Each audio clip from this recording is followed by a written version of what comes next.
Hello, this is Fiona, one of the co-hosts of the DM's Book Club, a weekly book club podcast where we read about some Dungeons & Dragons and discuss how we might include them in our role-playing campaigns. In this episode, I interviewed actor, voiceover artist and director, and my very good friend, Nat Winter, about her love of tabletop role-playing games and how she went from being a player at the table to running adventures on stream behind the DM screen. Nat has worked on a bunch of nerdy projects, recording for AAA games, sci-fi audio dramas, professional Dungeons & Dragons games, and much, much more. Whilst you can find all of her work on her website, be sure to check her out on the Merely Role Players podcast, where theatrical people play role-playing games, and Roll Together, a Dungeons & Dragons actual play stream channel which regularly puts on exciting adventures with wonderful casts exploring the worlds of D&D. Thanks again, and I hope you enjoy. So, we'll just get straight right into it. Who are you and what do you do? Hello, my name is Nat Winter. I am a voice actor and director, and I roll dice, sometimes professionally, a lot of the time hidden away in the corners of my house with other people, not just on my own. Not just by yourself, not just rolling like, D20, and 18. Just... We're 7 today. Oh, it's very exciting to get to talk to you, Nat, on this because we've worked together before in several sort of guises. So my next sort of question for you then is like, how did you get into role-playing games in general? I mean, that is quite a long question, Fiona. It is. I'm ready to hear about it. So... Huge spoilers. I've always been a bit of a nerd. I've always played video games. I've grown up in a family where we've played video games together and with my stepdad a lot. And then when my brothers and sister, who are 10 years younger than me, when they were kind of old enough, we played with them as well. So big family of gamers.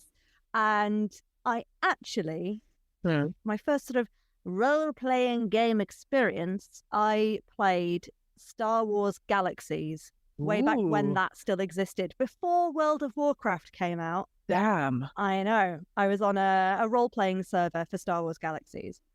And I know it's computer RPGs, not tabletop, but that was a formative role-playing moment. I think like we used to do things like we'd do guild raids where we'd go out and stand in sort of like market squares and everyone would kneel down and emote that we were humming because we were pretending to be part of a cult, and people were like, what is happening? Like, performance art. And then I ended up getting in with a crowd who had set up their own city, and there was this conceit that it was a secret rebel city, and it's Star Wars Galaxies was set in between A New Hope and Empire Strikes Back. So the Empire had been hit a blow, but was still very much a presence. So we had a lot of like subterfuge, and some people would be playing Imperials that would come and do raids on our town, and then there were lots of dramatic like soap-worthy romance arcs as well. So then, sadly, because of the rise of World of Warcraft, a lot of people left to go play that. And Star Wars Galaxies kind of got slowly sunsetted over a period of many years. So that kind of faded away. But I remember writing like, I guess essentially fanfic about my character. Like I'd stopped playing for a few months while I was doing my GCSEs. And to sort of explain away why my character, Aini Varior, she was a Zabrak. She started off as for those who aren't into the Star Wars nerdery. I know I've gone sci-fi immediately. This is like a fantasy. No, immediately sci-fi. Love it. She was a Zabrak, and she started off as like an entertainer who also was a smuggler. And then I had this whole fanfic that I wrote to explain why I was away for 3 months doing my exams. So that was all a big thing. And then while I was at uni, I'm very jealous, right? Because I enjoyed my university course, but in terms of like extracurricular social stuff, I ended up doing like the music society and joined the choir, and I did the theatre society, Kel Surprise. But there wasn't any nerdy societies, none at all that I knew of. Not even board games, not even a generalized geek sock. My younger brothers and sister, when they went 10 years later, they were all in the D&D club or Geek Sock or that kind of thing. And I'm like, oh man, I really missed that. But that missed opportunity of time. Yeah.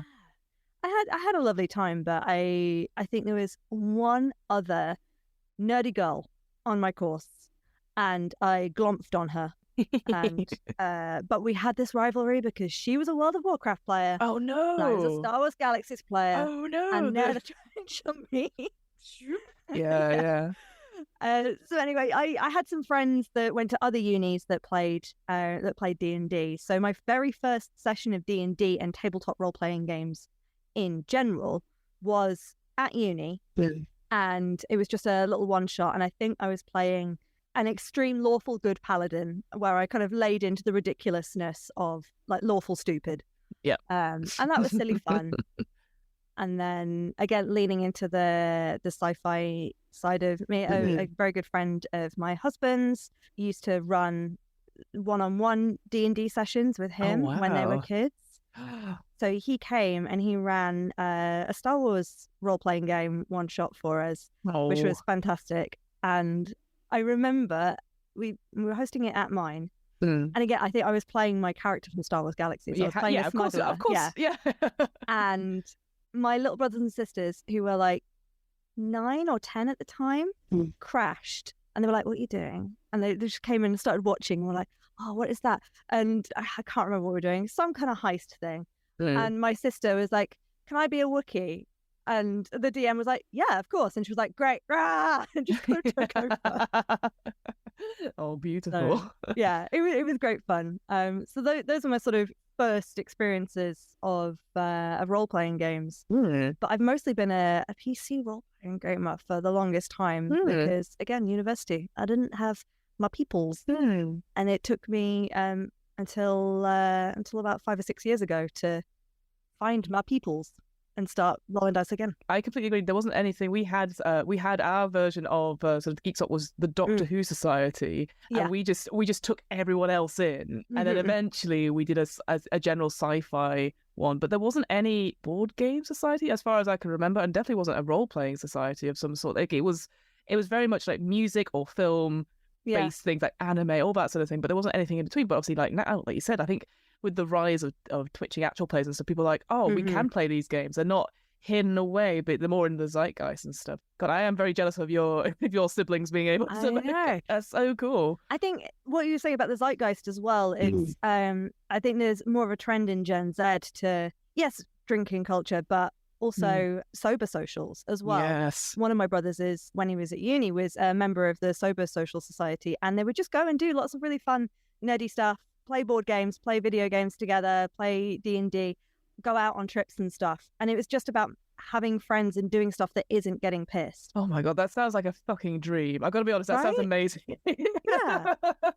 I will have a drink, absolutely. But sometimes it's nice, especially when you're at uni and you're trying to make friends, to actually make friends with people and not their drunk personas. 100%. Yeah. The amount of times, like, again, at uni, I definitely drank a lot more than I do now. And even now, I'm just like, I again, before the pandemic, maybe once or twice out into the pub before going to play something. Now I'm just like, can't be bothered. Also have a Dr. Pepper. Ooh, that's my high. Which again maybe is a bit sad perhaps, but actually at the same time I'm just like, it's great. I can just have like a little sugary drink or fruit juice or whatever, and then I can play role playing games and focus on that. Yeah. Especially with role playing games nowadays, a lot of them, certainly one we've played together, where we have to be quite vulnerable. Yeah. And maybe people wouldn't have done that a couple of years ago. They'd have to have drinks to be that vulnerable. Yeah. It's like, well, this is my character in quotation marks rather than myself, and it's just.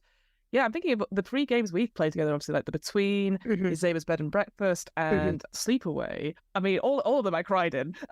So it's, but it was just such a wonderful experience, and all of them just an interesting sort of like, again, very different role-playing games. Have you always been a sci-fi person? Do you prefer the sci-fi genre than high fantasy, or is it just like that's what you were introduced to? I do love a fantasy, but I think if I were back against the wall and I had to pick one, I'm a sci-fi girl. Like, I love Dragon Age, but Mass Effect every time. Yeah, 100%. I am Commander Nat, and this is my favorite RPG on the Citadel. I mean, to be fair, I know because I've seen a picture of a wonderful setup. It's a TARDIS door behind you, so I'm very aware where your allegiance lies. Let's talk about you getting into D&D and then DMing specifically. I believe, though, do correct me if I'm wrong, this is fairly new to you in the sense of in the last year or so you sort of come into it. So what got you into the switch of being a player in a game to DMing, and was it hard, I guess, to do that switch? because of the game that I picked to DM first, no. Yeah. I always liked the idea of it, but D&D was a bit intimidating. Mhm. There's a whole load of rules. There's a big old book that you have to read. Well, you don't have to, but you know. So I've been playing with Millie role players a long time, and we've been playing a lot of Simple Worlds and Powered by the Apocalypse games, and they're pretty straightforward. But it felt like the games that we were doing felt very much like, because Matt is brilliant. Yes. If you've not listened to the Millie role players podcast, please do.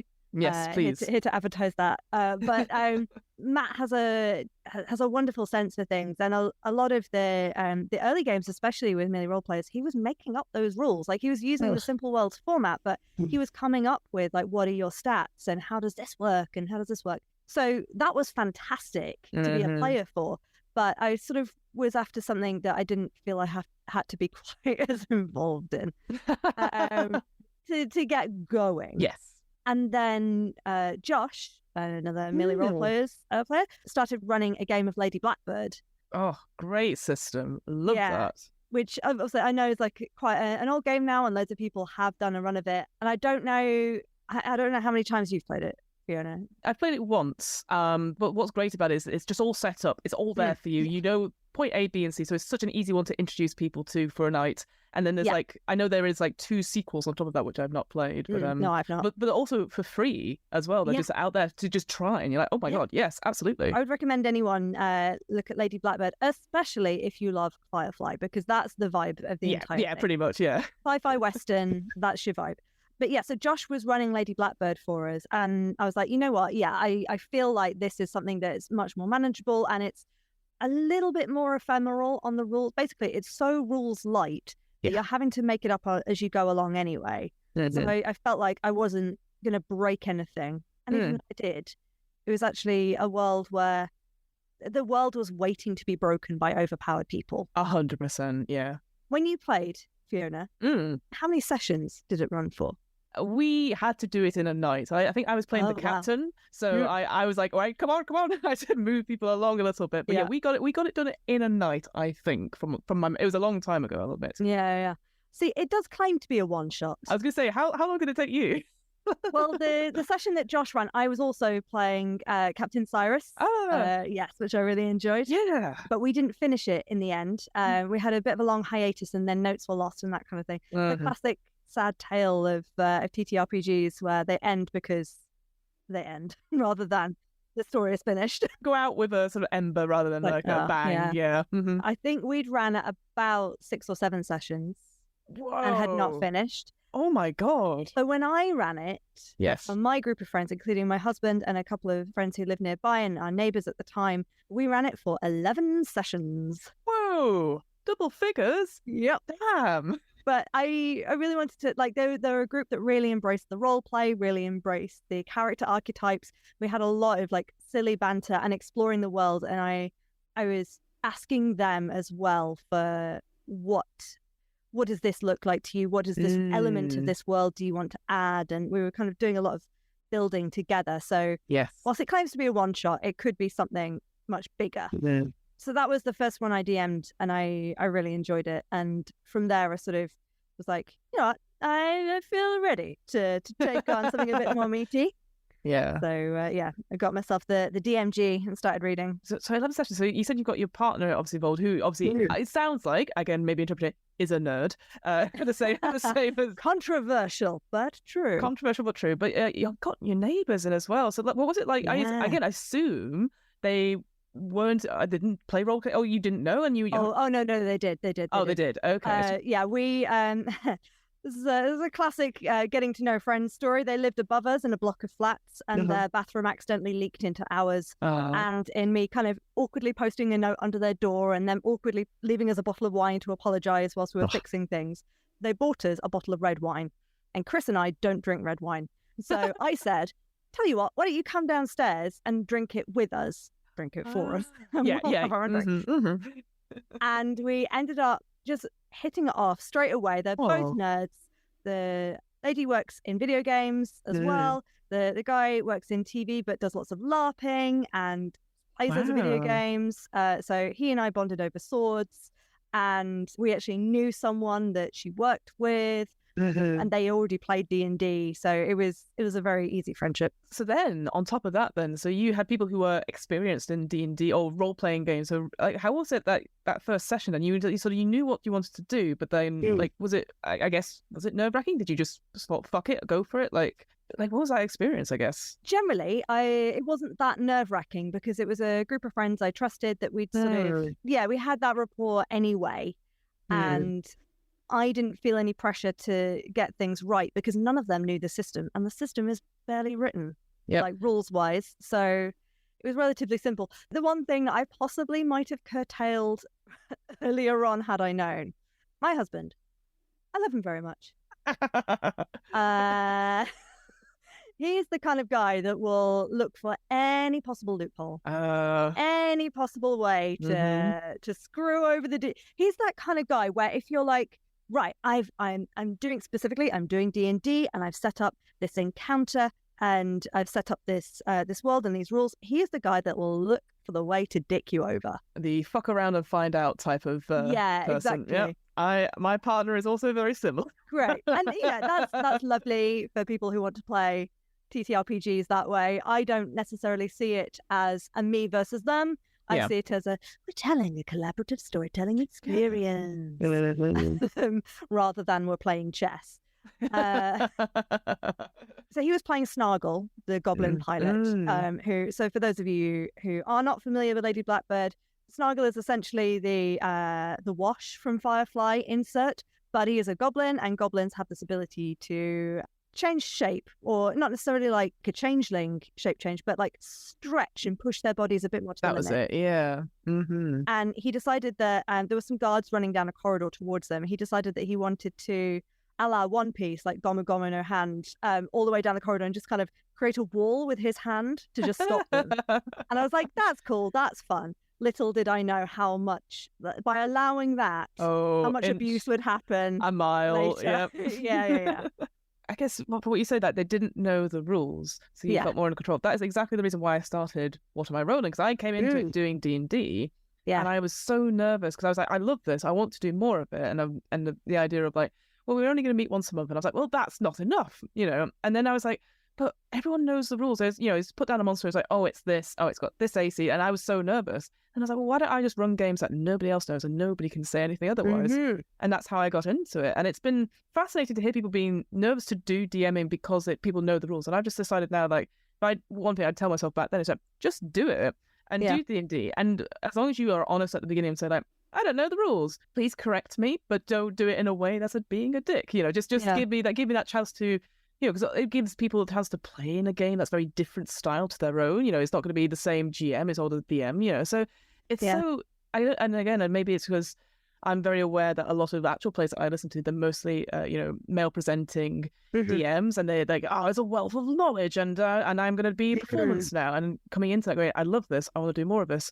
I can't live up to this expectations of rules, performance, and story without other people ruining it by coming in and doing the hand wall thing, It's just fascinating. So then going to D&D after, obviously, you do that. Going to D&D, like, was that when you were starting to stream as well, or is that when were you still sort of playing? After. I'd been streaming with Roll Together for a while, who do D&D as a player. All of their games take place in the same set of Forgotten Realms. So we have like crossovers with characters returning, and we've got like, yes, it's Forgotten Realms, but in our version, all of the statues in Waterdeep are entirely naked for some like based off one offhand comment someone made once upon a time, and now it's an on-running joke. So it's a shared world, which means that we've got our own, yes, the historical lore, but we've now got our lore that we have ownership over, which is really nice. And I knew that I wanted to try it, so I did. I ran a home game, and in fact, you know what? Before then, that's what it was. So we run a chat show on Fridays called Talk Together, or now it's Talking as a Free Action. And there was one week where we hadn't quite recorded ahead of time enough, and the guest that we were going to have on had to cancel last minute. So we're like, right, what are we going to do? What are we going to do? And I came up with the idea of, with Chris, who is the production manager of Roll Together, I was like, why don't we do a 1 hour one-shot workshop? I'll come in, with 4 different concepts. We'll roll a dice to see which one we do, and we'll hack together a one-shot Awesome. in an hour. Mm-hmm. Yeah. So we ended up building this encounter with the Elderbrain dragon. Love Yeah. that. Oh, but also amazing. Yeah. And Chris said to me, it's my goal by the end of this session for you to feel confident enough to run this. And I was like, Yeah. okay. Well, also, but double ick. Yeah. Wow. But, you know, we talked through it, like the things that you would have to consider when building this, like what is the setup? Why is it there? What are the, when looking at a creature stat block, what are the things you're going to have to look out for? Like, so with the Elderbrain dragon, it's immune to psychic damage. So if you're running a one-shot for your players and they decide to pick a psionic sorcerer, you might want to turn around to them and say, hey, save that for a different one-shot. Oh, do it. Yeah. Yeah. Yeah, we just went through looking at all the different elements like that and building basic building blocks of the story. And then I was like, yeah, all right, well, that's it. Went away and added my own little twists and flavour to it. And I ran it off air for the same group I'd done Lady Blackbird with. It went really well. They defeated it. It was very satisfying. And then I ran it on air. It still went well. Yes. But we had this whole thing. I mean, I don't want to spoil it if anyone wants to go back and watch it, because it's still it's a fun old time. And the players, it was a blessing to work with them. They really they were really kind with me in terms of all of them had DM'd before. Right. And no one was condescending. No one was like, perfect girlfriend. We used pause cards. We rolled together. So if there was anything where they were like, oh, actually, I think you got that wrong, they'd pause beforehand. Oh, bless. So we could do it off air. And I'd be like, oh, great, fantastic. Thank you. And we'd carry on. So there was no like, kind of stuff. But they, the bard cast wish right at the very end to wish that everyone got their hit points back. And I was like, that's fantastic, but we're now 3 hours in and you've been healing people rather than damaging the dragon. So the dragon's going to fly away now, and we're going to have to do a part 2 sometime, I guess. Oh no. So yeah, sorry, spoilers for those who were interested in watching it, but it's still a fun time, and I'm still pleased with how it went. Yeah. There is the part of me that could sit back and rewatch it and go, oh, I should have done this, I should have done this, I should have done this. But I think it's the extra pressure from, like, it wasn't the very first time I'd DM'd D&D, but it was, maybe the 3rd time I'd run a D&D one-shot, and I did it recorded for people to watch. So I'm not too pressed about it. I focused on the story. I think that's so important nowadays, because again, we've come from a background as well of, powered by the apocalypse, which is can be incredibly rules light, a bit more structure per se. But D&D, when you have so many rules, like I've come away from certain sessions using other crunchy role-playing games, and I've gone, I forgot there's one tiny thing, and this, that, and the other, and it's like, there's no point in beating yourself up about it, even if you're like a new DM, or you, even after all these years, and you're like, oh, I completely forgot this. Like, as long as you're honest about it and be like, I got this rule now, but like when the player goes, I'm going to use this, and I'm like, that's really cool, I'm going to check one thing and give myself 30 seconds to look it up.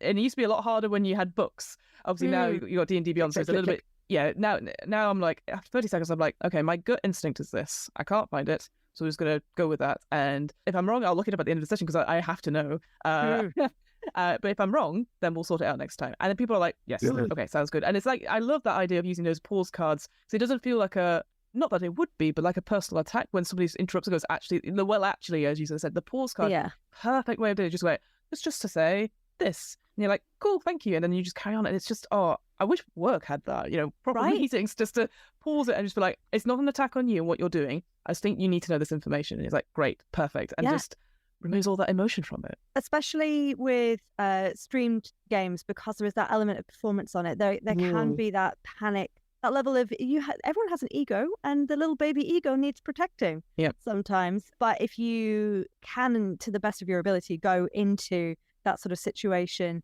acknowledging that you're not going to be perfect, and that's okay. The ego is a little less fragile. But I think what we as performers tend to be doing when we're playing TTRPGs is focusing on the story and the performance side, and that bit you can't get wrong. because No. that's yours.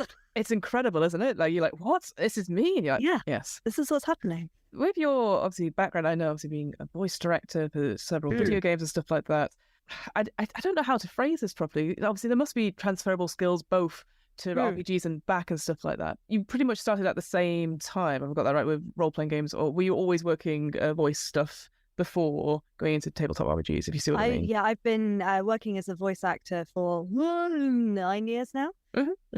And I've had various levels of busyness. I wasn't focused purely on voiceover when I first started, but I've been doing voiceover for a long time, and before I started doing TTRPGs, yes. So obviously now doing tabletop RPGs fairly regularly alongside all your amazing other work.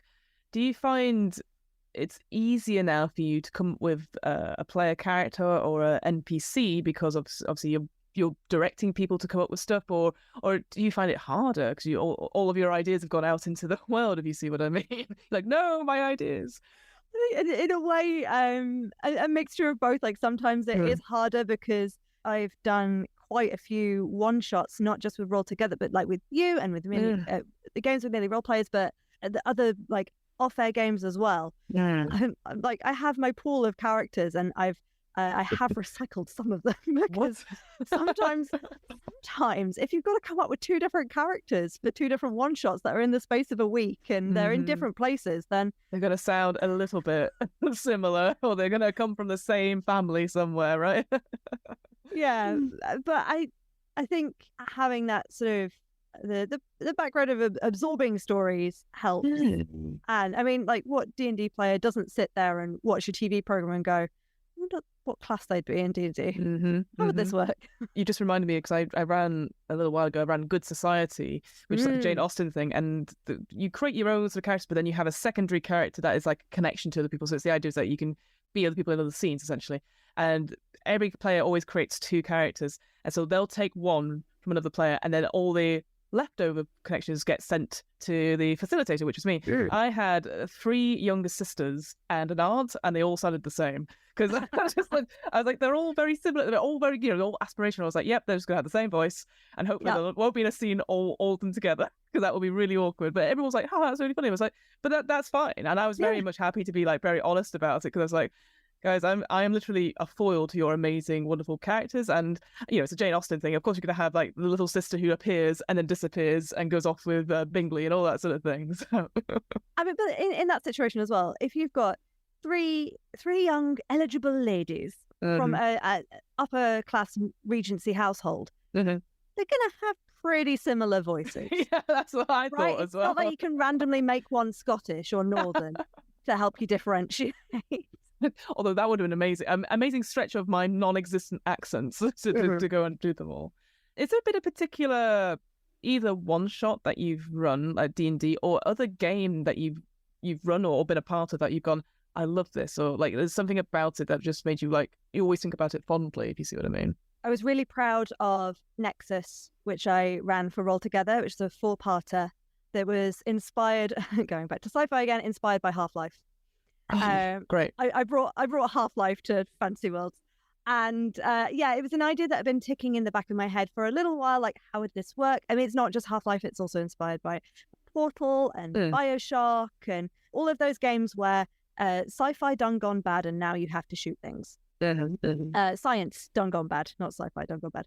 So that's the kind of the vibes that I wanted to bring, and I managed to find a way to fit it into the current lore that we also had going. Amazing. And there was another 4-parter that was coming after it in that season that I spoke with the DM of that about, and I managed to set up a few things for his campaign that like was not necessary for any of the players, but for the audience watching, for those lovely fans that do watch everything that we do. Hopefully they enjoyed little Easter eggs and references that are kind of there just for them, because if someone had just started watching with that, they wouldn't necessarily get them. I just feel like it went really well, and I got the right balance of cool combat and slightly twisting some ideas, and giving the players plenty of time for character development and setting up the creepy moments. And I tricked them. I got them good. I had my NPC that turned out to be the wrong one, and they didn't see it coming. Oh, so betrayer! That's always pleasing. again, I always remember like a Call of Cthulhu game where the DM PC, like my character in there, and they're like, oh well, we'll just use her for everything. I was like, okay, well, this is gonna be really awkward. And then I just remember I said it, I did the twist, and I just heard one of the players go, because we were on Zoom, one of the players go, you fucker. And it was like, I did it. Is there a better noise as a DM? No. Delicious. Is there anything you find, even now, obviously you are, I consider a very experienced DM, but is there anything that you still find challenging when you're running a game? Or have you just got to that point now you're like, I don't care, my rules, it's okay, I can bend the rules and roll coolity, if you see what I mean. I've recently, late last year, started DMing, I suppose it's GMing, Brindlewood Bay. Ah, amazing. Yeah, for some of the Merely Role Players crew. And this is off air. This is a home game just for us to have cozy crime time. And it's a really fun system. It's similar to, for those of the audience who may have watched The Between, which Fiona and I did together with Jason Cordova, who wrote the games, which was very cool. It's a very fun system, and it's a brilliant concept. It's a concept that immediately grabs you. The conceit of it, in terms of allowing a lot more of it to come from the players, is fantastic. Yeah, but it's a mindset shift. So even for Lady Blackbird, where I was asking the players for their input, but I still felt very much in control of I know the beats that I want this to hit. I know where this is going. I know what this building looks like. I know what this street looks like, kind of thing. And D&D, where it feels very much like, this is the world I have created that you may play in for a little bit. Brindlewood Bay relies much more on player input for the storytelling, which is great. And I've played other games which rely on player input to kind of, Zabers B&B and Sleepaway, that's very much a collaborative storytelling experience where, I don't know, you were sort of less DM'd, but you were sort of guiding us a little bit. I definitely was. There was definitely not, I wouldn't say hand holding, but there's definitely more facilitating, where I completely agree with Brindlewood Bay. It's like, well, you solve the murder, you're the ones that put things together, and you can play the same scenario, same case several different times over and get a different result each time. And I agree with you, that sounds really scary as to be like, what if it doesn't work? What if? And the same with The Between, actually, when I read it through, and I was like, how does Jason know what he's going to do? But it was beautiful because I'm sure you felt as well, it was just so hands off and just only little moments of touching it where it needed to go. Because as well with Brindlewood Bay and The Between, it's a very different vibe to your Zabers, which is all like, slice of life, it's everything's cheeky chappy and it's quite fun tension that way, whereas the others are like, we need to solve crime. I feel like there's the pressure with Brindlewood Bay that I have found is allowing it to be loose enough to make sure that the players are contributing a lot, but then improvising in the moment 7 different characters, all of which who are suspicious, but I can't make any of them the one. I can't decide which one of them is the murderer. They've all got to be suspicious, and I can't make any decisions that rule any of them out unless the players roll bad. And I can't make any decisions that suggest she's the one and this is why, because the players might go a different direction. I don't want to take that agency away from them. So it's been a learning challenge, and I am really enjoying it. I feel like we're getting much more into the swing of it, but that was intimidating at the start because I wanted to feel like I was doing it justice and giving the players the murder mystery that they want. So I was just having a little bit of back and forth about, like, because I love to give like rich sensory details. But what if I pigeonhole things? Oh no. I think with those games, well, I don't know if I would introduce someone who's brand new to role-playing games, just because compared to, say, D&D or other games where the DM has the final word, like you said, it's their world and you can play in it and change it and influence it that way. Whereas these games, the GM is on the same level as the players. And like you said, like I love, one of my favorite things to do is always ask players what do they think. And it definitely was scene painting that we had in The Between, and presumably a little bit in Brindlewood Bay. But like that's, you're asking quite a lot of your players. And if they're not used to doing the improv yes and that's a play, it's terrifying. And it's just so it's, I can definitely see it from that sense of, I don't know what to do. It's like, well, what if the players don't know what to do? And they look to me and I'm like, the rules say you've got to come up with this. You're the one doing it. So there's definitely been times where I've been sat there with my sheets of paper that are printed out, because the book hasn't been printed yet. So it's all still like from the Kickstarter. I've got the printed sheets and they've rolled badly, so I need to come up with a consequence for it that's going to be threatening enough, but not going to screw over like other certain elements. So kind of bear with shuffling through sheets. What are we going to do today? We're going to okay. This is what's happening now. So it does require that again, that level of getting rid of your ego and not worrying about fucking up. And if your players are sat there going, well, they're not very good, are they? Then fuck them. Well, you can bloody run it then. Exactly. Fuck off. Yeah. I've never been a fan of whatever attitude that is. I've always been very grateful to be part of any game, to be honest, because I'm like, they've chosen me. And I get to play in these amazing stories. So I know you run lots of D&D and you're playing it, but is there a particular genre that you'd love to run a one-shot for, or even a system if you're that sort of au fait with them? Is there something that you're like, I'd love to do a story based in this? You see what I mean? And run it, not play in it per se. That's the caveat. Yeah. I'll be honest, my free time for exploring new ideas has got very limited recently. Very busy lady. I'm busy. I mean, oh no, what a shame, but also yes. I got bought the Labyrinth role-playing game for Christmas that I'm excited to read through. Very good. Please read through it. You love it, yeah. I was very pleased to see that you could play as a worm. That would be my preference. Either that or Sir Didymus. The Knights of Yore, you can play. Yeah, they're great. Yeah. Super fun. I'm cheating your question because I'm saying games that I would love to play. That's fine. I would love to play Good Society at some point. It's been on our sort of the back burner for a while. And one of my friends, actually the same friend that leaked the bath into our ceiling, and she recently got Thirsty Sword Lesbians as well. Amazing. Keen for that. And anything that falls into that She-Ra sort of genre of magical girls having feelings, but also kicking ass. Like if it's all feelings, I'm a bit like, eh. Yeah. I know Good Society has a module where you're also assassins, which I'm very down for. It's very cool. Yeah, they've got ones like Fey Court. They've got like an upstairs, downstairs scenario, that sort of thing. The one thing I say with Good Society, like I absolutely love it, but again, similar. I wouldn't put new players into it because there is a lot of prep. So similar to when we played like Sleep Away, it's like we took like an hour and a half to get into it, and I was like, I remember saying at the time, like, it will be good, I promise, and it was. It was. But it's that sort of thing because you have to trust the process and stuff. Yeah. Again, it's quite funny with that one because it's cycles of play as well, like a novel. And it's like, a normal game of Good Society is between 6 to 9 cycles, and each cycle takes about 3 hours. And I'm like, oh no. But if you're into Jane Austen, if you're familiar with different kinds of RPGs, I think you'd be right into it and give it that time. But it's very hard to do a one shot of it. I tried, failed miserably, but we had a lot of fun. So it was very silly by the end. And you can have all these different tones and stuff. Obviously, there are people out there who haven't run games or just trying in D&D and stuff like that, and want to do actual play as well, maybe streaming online as well. Is there any top tip that you want people to take away from our conversation about running RPGs in general or D&D specifically? DM offline before you go to stream. Pro tip. I'd say if you want to stream, that's absolutely fine, but know what you want to get out of it. Agreed. Yeah, if you're running a stream that's just you and your friends playing a game and having fun, then don't care about numbers. Play it for yourselves.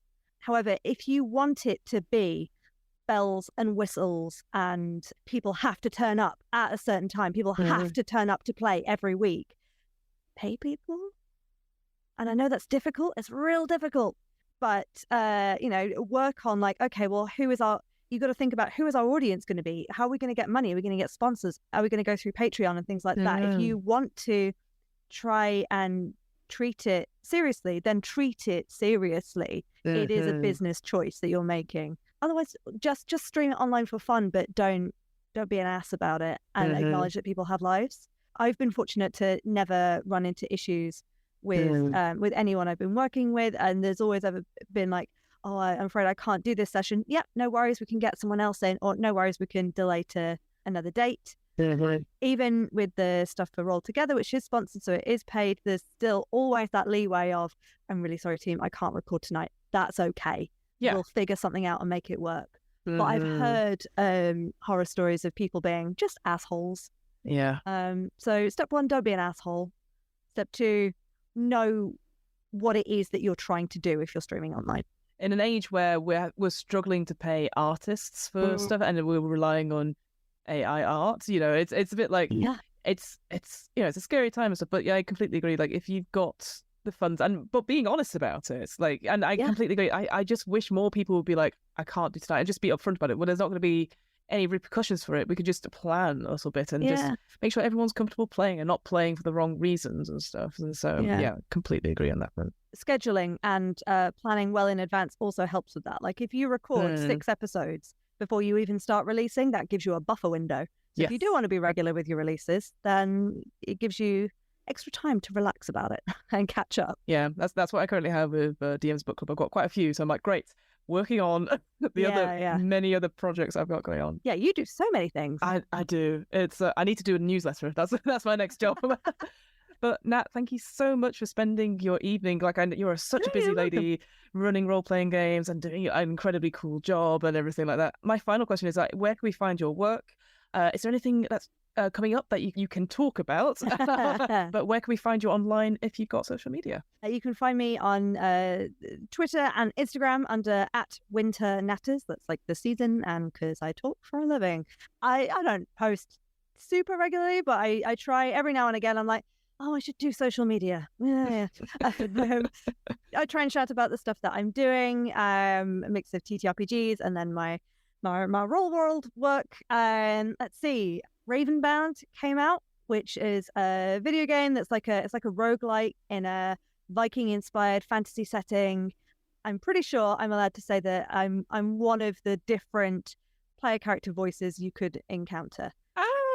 But there's no speech in it. It's all like all that kind of stuff. Love it. So that was fun.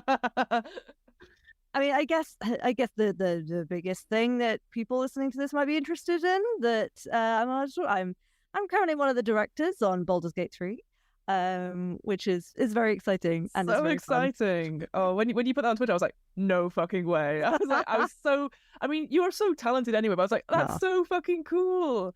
She's been on my show twice.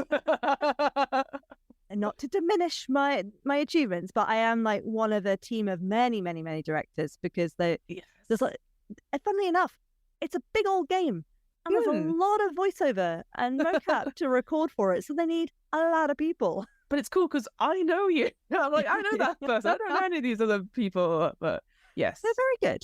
Yes, I'm sure. I mean, I've not heard them doing like a million role players thing. I've heard you. Sure.